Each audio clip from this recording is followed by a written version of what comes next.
Bismillahirrahmanirrahim. Assalamualaikum warahmatullahi wabarakatuh. Perbuatan dosa terbesar setelah menyekutukan Allah Subhanahu wa taala atau perbuatan syirik adalah membunuh seseorang tanpa dasar yang benar. Tapi bagaimana pendapat Anda jika salah seorang nabi terbaik, yaitu Nabi Musa alaihi salam, telah melakukan perbuatan dosa tersebut dan membunuh orang yang tidak bersalah? Bagaimana mungkin seorang nabi yang mulia seperti beliau bisa melakukan kesalahan sebesar itu, dan kenapa dia melakukannya? Dalam kisah ini, terdapat banyak peristiwa yang tidak diketahui oleh banyak orang.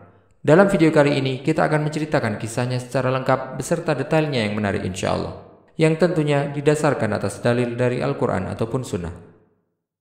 Silahkan simak video ini sampai selesai. Tapi sebelum memulai, kami ingatkan kepada Anda untuk klik tombol subscribe bagi Anda yang belum berlangganan channel ini untuk mendapatkan pemberitahuan atas video terbaru dari kami.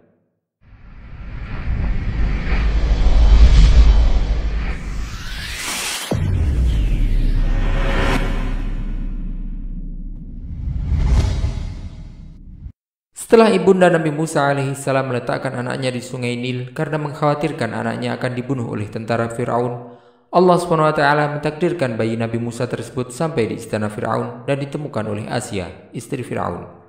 Allah SWT juga menumbuhkan kecintaan Asia kepada bayi Nabi Musa tersebut seketika setelah ia melihat bayi itu. Asia pun kemudian meminta kepada Fir'aun agar bayi tersebut dijadikan anak angkatnya karena dia tidak memiliki anak, yang kemudian permintaannya disetujui oleh Fir'aun. Asia kemudian merawat bayi tersebut dengan baik dan membesarkannya sebagaimana kehidupan seorang bangsawan pada umumnya.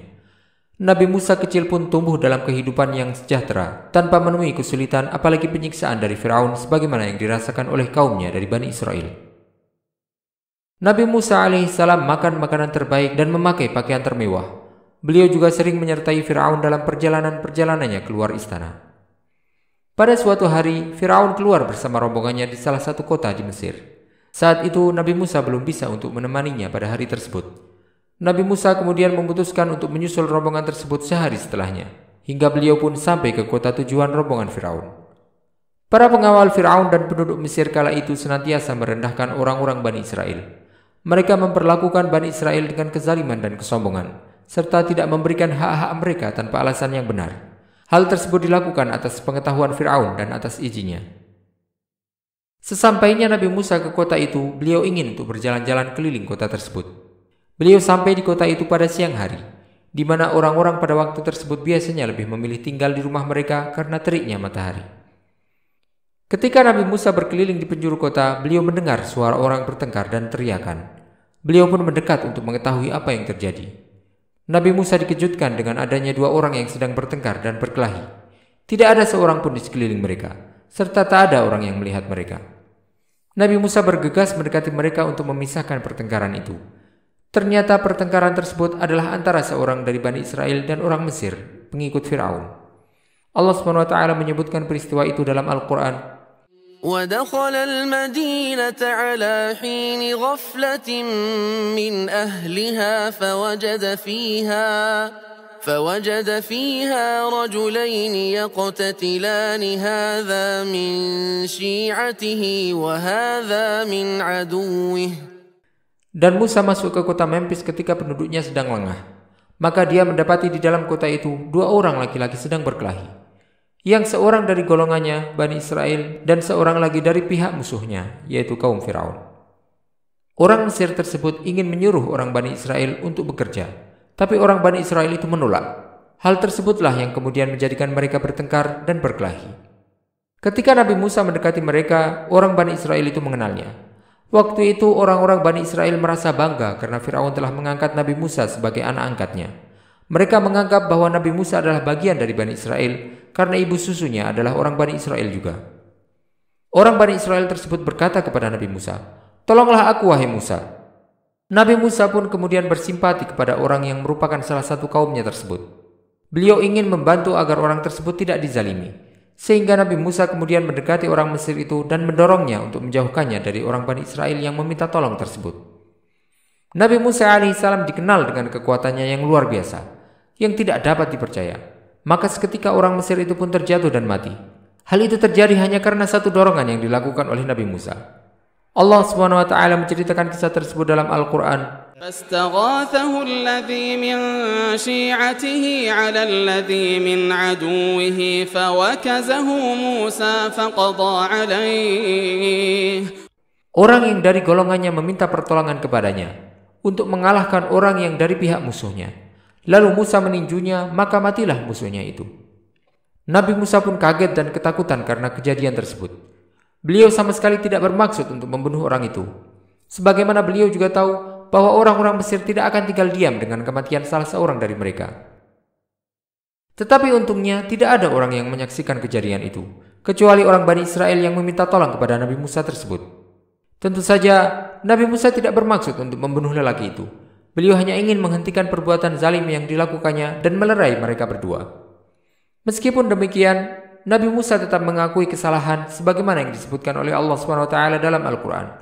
قال رب إني ظلمت نفسي فاغفر لي فغفر له إنه هو الغفور الرحيم. Musa berdoa, "Ya Tuhanku, sesungguhnya aku telah menzalimi diriku sendiri, maka ampunilah aku." Maka Allah mengampuninya. Sungguh, Allah dialah yang Maha Pengampun, Maha Penyayang. Nabi Musa alaihissalam kemudian kembali ke rumahnya dalam keadaan sangat menyesal. Beliau juga diliputi rasa takut dan juga bingung atas apa yang dilakukan. Beliau khawatir kejadian tersebut akan diketahui oleh orang lain sehingga akhirnya Fir'aun pun akan tahu apa yang beliau lakukan, yang kemudian akan memerintahkan hukuman atas beliau atau hukuman mati sebagai balasan atas pembunuhan orang Mesir itu. Ketika orang-orang Mesir tahu dan menemukan jasad orang Mesir yang meninggal tersebut, mereka pun heboh. Mereka ingin mengetahui siapa yang melakukan hal tersebut. Mereka kemudian pergi menemui Fir'aun dan mengeluh kepadanya. Mereka berkata, "Orang-orang Bani Israel telah membunuh salah seorang di antara kami, maka tegakkanlah hukuman atas mereka."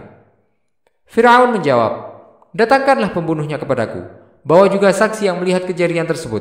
Aku akan menegakkan hukuman atasnya dan menjatuhi hukuman mati kepadanya sebagai balasan atas pembunuhan itu."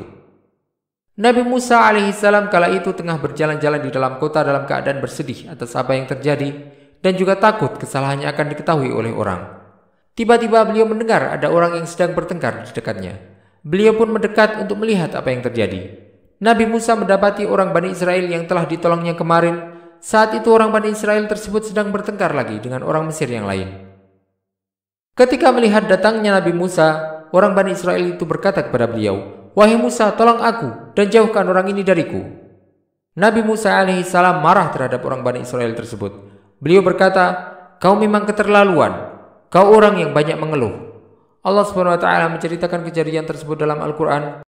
فأصبح في المدينة خائفا يترقب فإذا الذي استنصره بالأمس يستصرخه قال له موسى إنك لغوي مبين. Karena itu Musa menjadi ketakutan berada di dalam kota itu sambil menunggu akibat perbuatannya. Tiba-tiba orang yang kemarin meminta pertolongan berteriak meminta pertolongan kepadanya. Musa berkata kepadanya, "Engkau sungguh orang yang nyata-nyata sesat." Tetapi Nabi Musa masih ingin untuk membantunya. Maka beliau pun mendekati mereka berdua dalam keadaan marah. Beliau ingin untuk menjauhkan orang Mesir itu darinya. Tapi orang Bani Israel itu ketika melihat Nabi Musa marah serta menyalahkannya dan menganggapnya terlalu banyak mengeluh, dia mengira bahwa Nabi Musa akan memukulnya serta membunuhnya. Dia pun ketakutan, kemudian berkata kepada Nabi Musa, "Wahai Musa, apakah kau ingin membunuhku sebagaimana kau membunuh orang Mesir itu kemarin?"